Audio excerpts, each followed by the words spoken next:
Hey guys, this is Frank. So as you can see, the words I'm saying right now do not match the words on the screen. Well, that's because I was planning on doing a whole other cold open in this video. And I even referenced the cold open that I was going to do in the video, so it's confusing. But I'm looking on Google Images for a Weird and Wild Creatures background image, and check this out. Look at this. I scroll down after Googling the background images. That's my video. That's my video. That's my most popular, most viewed Weird and Wild Creatures video. And it showed up in Google Images. Does that happen to everybody? Or does it just happen to me? Because I don't know. I don't know how this works. I don't know how this whole thing works. But that is so cool. I did not expect that at all. Wow. Okay, let's get into the video. Breaking news! A new episode of Let's Be Frank starting now! Hello all! Welcome once again to Weird and Wild Creatures. Man, we've started to make a lot of these, huh? But we're not gonna stop, because there are so many wonderful creatures on this earth to talk about. Shall we get started? Let's jump right into the monsters of the past. So our big bad dino for today is gonna be the Gallimimus. Yes, this really big boy is actually a fairly well-known dinosaur. Its claim to fame is in the first Jurassic Park movie and a few Jurassic movies after, where, you know, they were running down the field, jumping over the main character, suddenly a T-Rex comes out and eats one of them. These guys tried to avoid the T-Rex at all costs, and a lot of predators, and honestly, it may not have been that difficult for them to avoid predators, because they could run really fast.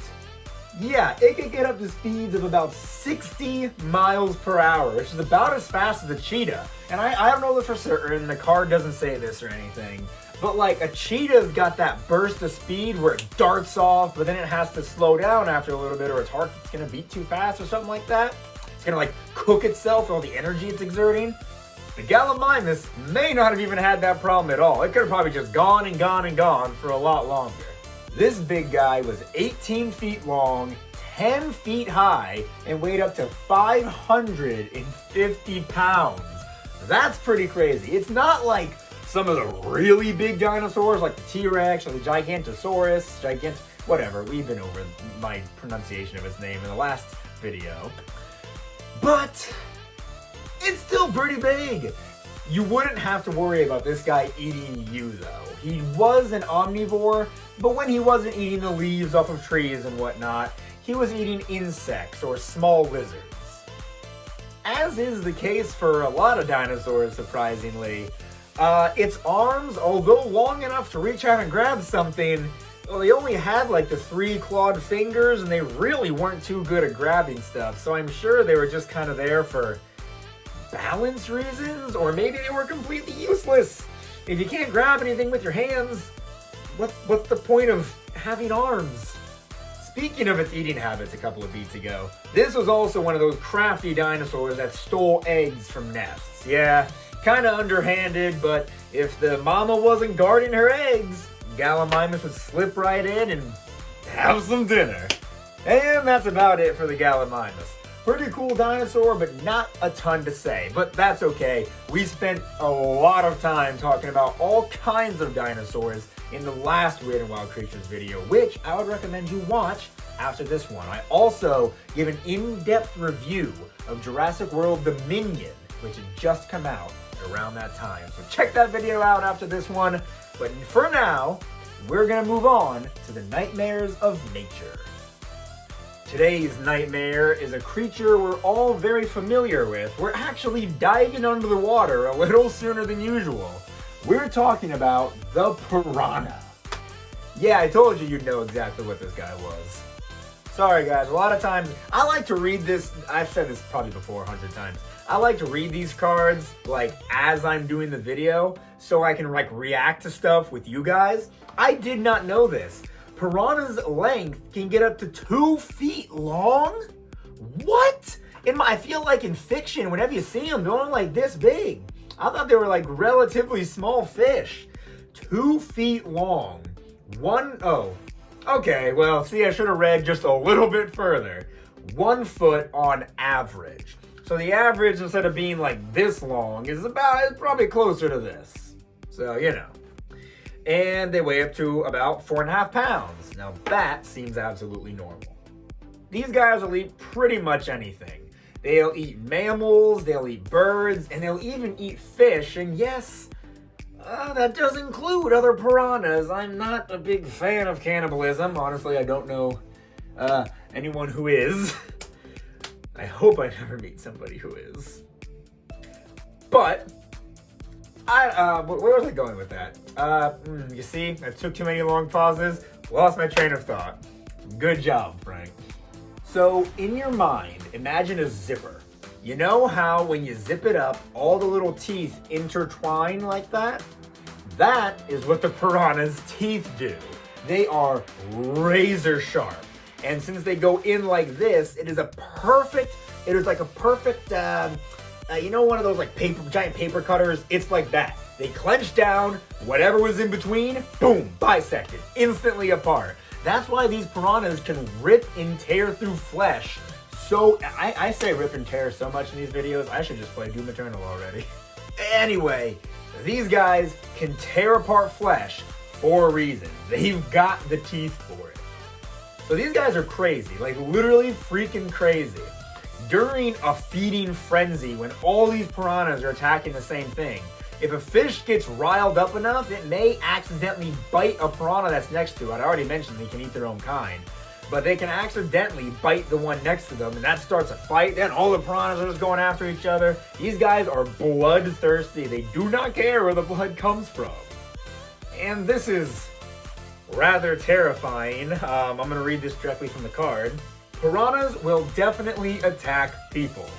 It's believed that more than 300 people were eaten alive when a boat capsized in the Amazon River in Brazil in 1981. What a slow, agonizing way to go. Might not have been that slow, depending on how many piranhas there were, actually.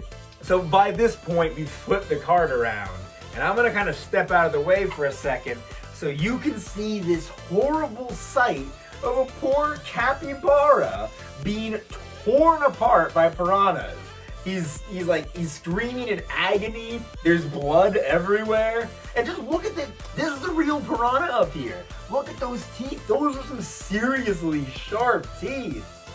Like, you don't really, you see them in fiction and stuff, and you're like, oh wow, that seems scary. It's real. It's absolutely real. They're small, but incredibly deadly. These guys are legit terrifying. Yeah, I'm getting a little too scared. We're gonna move on now and talk about the toxic terrors. Today's toxic terror is another creature I'm sure you've heard of before. Right now, we're gonna be talking about the coral snake. These guys are very dangerous. Let me tell you why.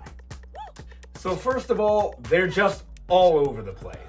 Deserts, forests, wetlands, all kinds of stuff from the south of the US down into South America. Like, they're all over the place. You win. I'm sure you've seen one in your lifetime, right? You know, everybody always hears the rhyme, red on yellow, you're a dead fellow. Red touch yellow, kill a fellow. Red touch black, friend of Jack. There you have it, ladies and gentlemen. So whenever you see one of these snakes, make sure you get down on your hands and knees and get a good close look at those colors while reciting the rhyme aloud. I'm sure the snake will just sit there and let you examine its body to know whether it's dangerous or not. So this snake can get a lot longer than I thought it could, up to 5 feet long, which is like really, really long. I thought these were like relatively small, like a 2 to 3 foot snake. And they can live for up to 7 years. Not a bad lifespan, honestly. So I did mention that rhyme earlier. If the red touches the yellow, that's the deadly one. You want to stay away.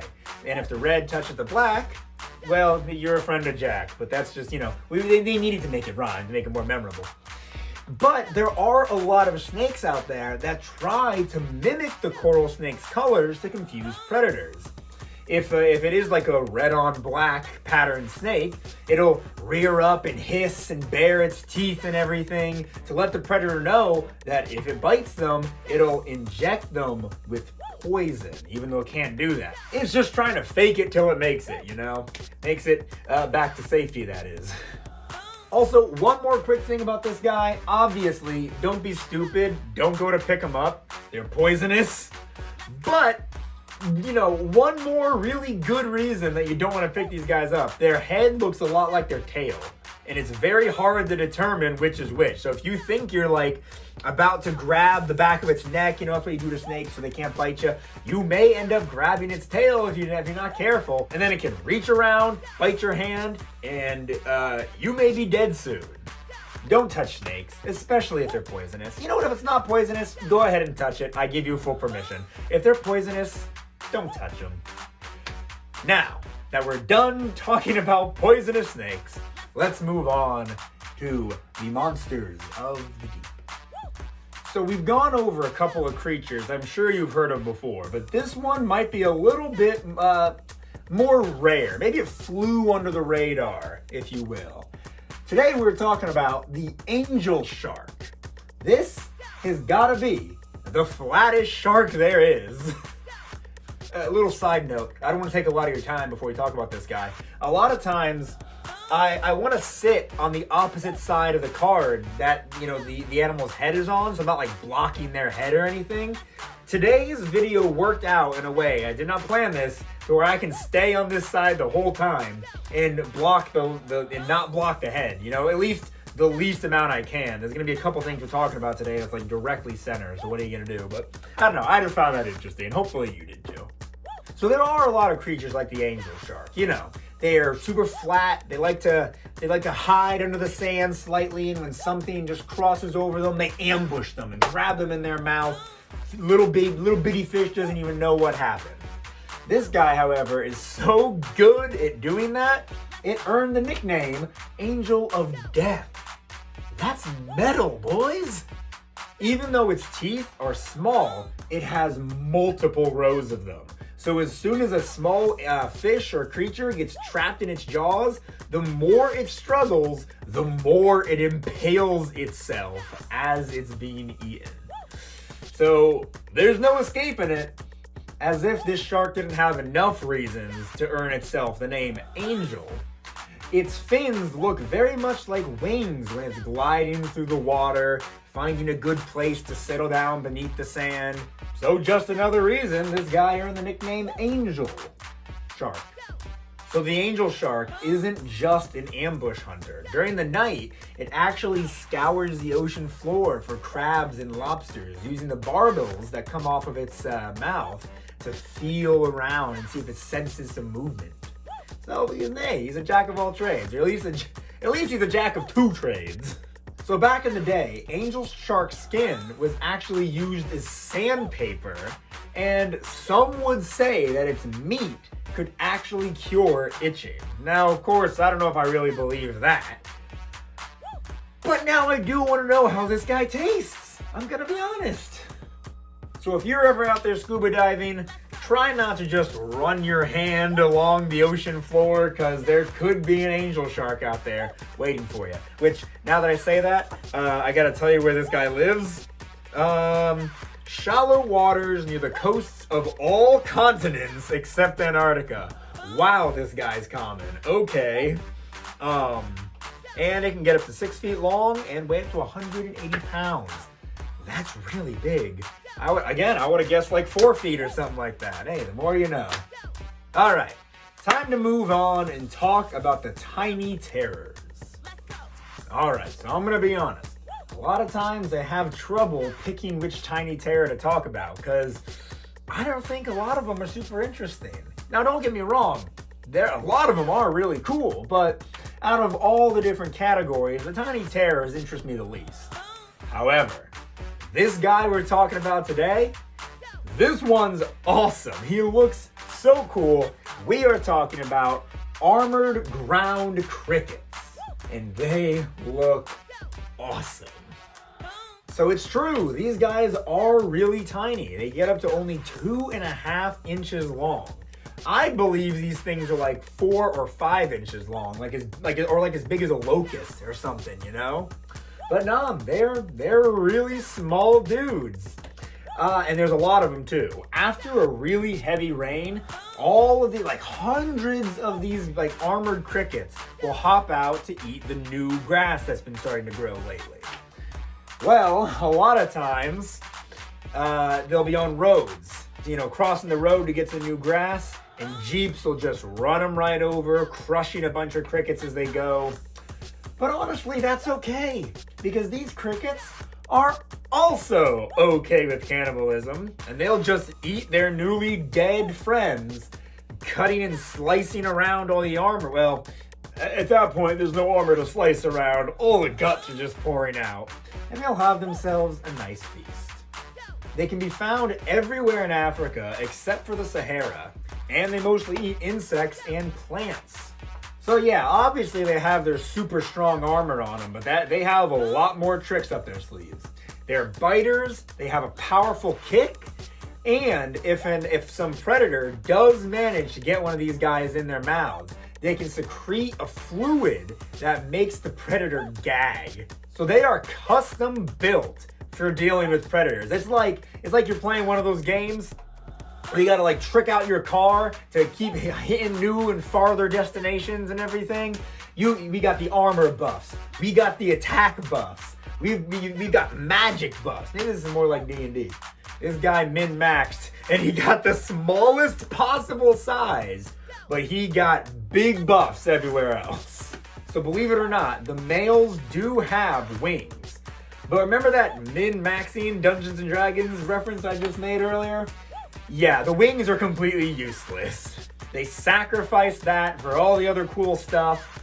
However, even though the wings cannot help them to fly, they can rub them together to make a nice, pleasant song that attracts females. Oh, how sweet.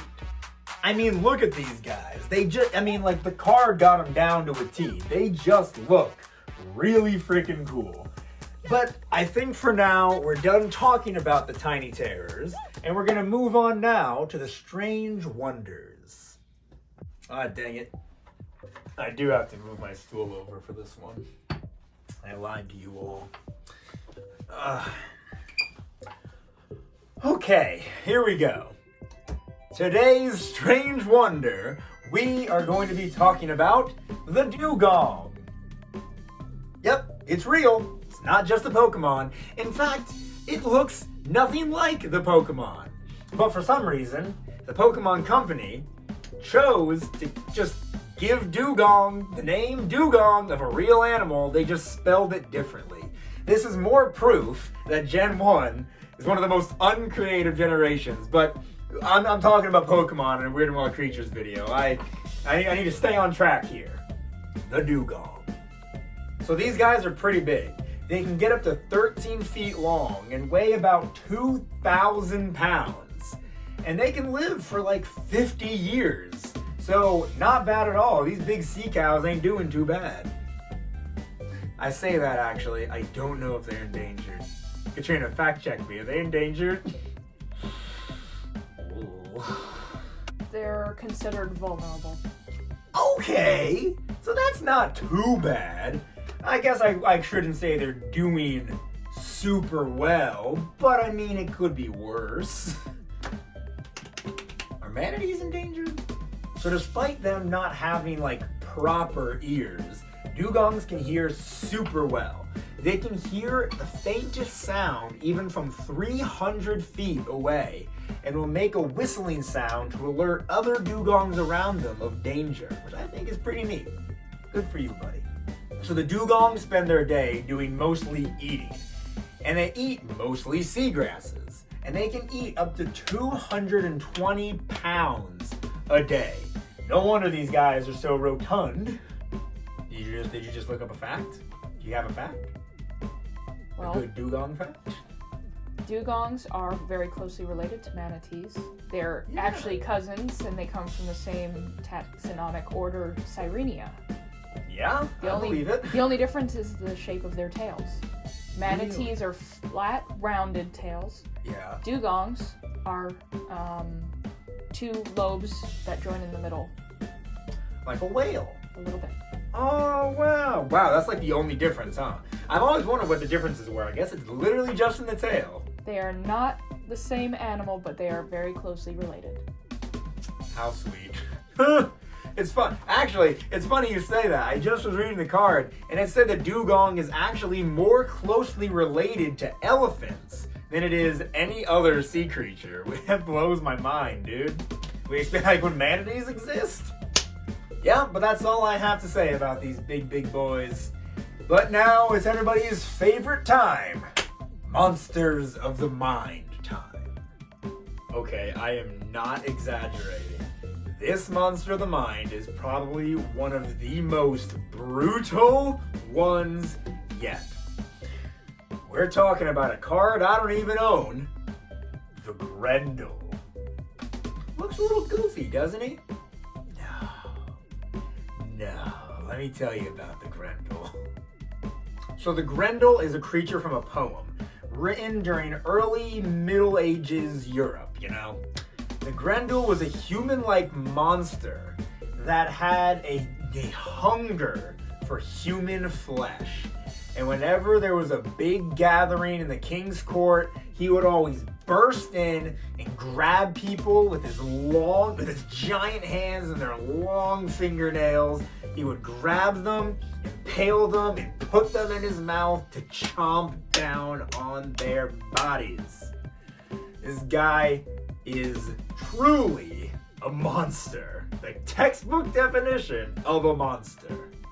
So Grendel comes from the Old English word grinden, which means to grind, of course, or to like destroy. And it lived in about like Upper Denmark, the Upper Denmark area. So let me prove to you guys this monster's brutality. The Grendel lives in swamps, this human ogre type creature. Uh-oh. Is that a Shrek reference? No Shrek here. That's too lighthearted. The Grendel in his swamps would go around just killing animals simply because he enjoyed watching them suffer and die. So bad enough that he's out here killing and eating humans, but now he's killing poor harmless animals just for the satisfaction of seeing them suffer. That is awful. You are awful. So the Grendel's reign of terror didn't last forever. Now, remember the poem I mentioned earlier that this guy comes from?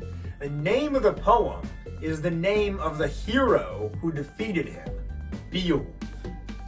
Now, I just realized that sounds like Beowulf. It's spelled Beowulf. The hero's name is Beowulf. Beowulf. Beowulf? Beowulf. Why? How am I supposed to know that? That's why I'm here. Thank you. Yes, the hero Beowulf. That poem, actually, Beowulf, is the oldest known manuscript written in Old English. Isn't that cool, man? That is so freaking cool. Even if it's not truly the oldest one out there, and it's only the oldest one we have, that's still so impressive. And just look at this. This one guy, decades, centuries ago, maybe even millennia ago, wrote a poem about this terrifying creature. And we're still talking about it today. That is bonkers to me. So, no weapons could pierce the skin of the Grendel. It was just too powerful. But Beowulf, with his incredible, unexplainable, it was probably explained in the poem, but not on the card, strength, managed to get the upper hand on the Grendel by grabbing its arm and tearing it off. Terrified that somebody was actually able to do that to him, the Grendel ran off afraid, only to bleed out later. And so the Grendel was finally defeated, and Beowulf went down as a hero. Only it were a true story. Actually, why am I saying that? It's a good thing that's not a true story. The Beowulf, nope, that was the hero. The Grendel sounds terrifying. but he's dead now, which means we're done talking about him. But I'll move back into the center here. I hope I'm centered. Thank you all so very much for watching. I say this all the time. I'm sure a lot of you have tuned just to click off the video by this point, but if you're still here, genuinely, thank you so much. These Weird and Wild Creatures videos are what keep my channel going for the most part. These and that one Lego Power Miners video that has over 4,000 views. I'm just so grateful that you guys enjoy hearing me talk about all these cool dinosaurs, animals, and monsters. It means a lot. And these are some of my favorite videos to make because I get to learn right along with you guys. But if you like this video, why don't you leave it a like and subscribe? Follow my Instagram and Facebook at Let's Be Frank 2020, and follow my TikTok at Let's Be Frank TikTok. Sometimes I post TikToks. It's getting rarer and rarer these days, but go and watch my back catalog. Once again, thank you very much for watching. And until next time,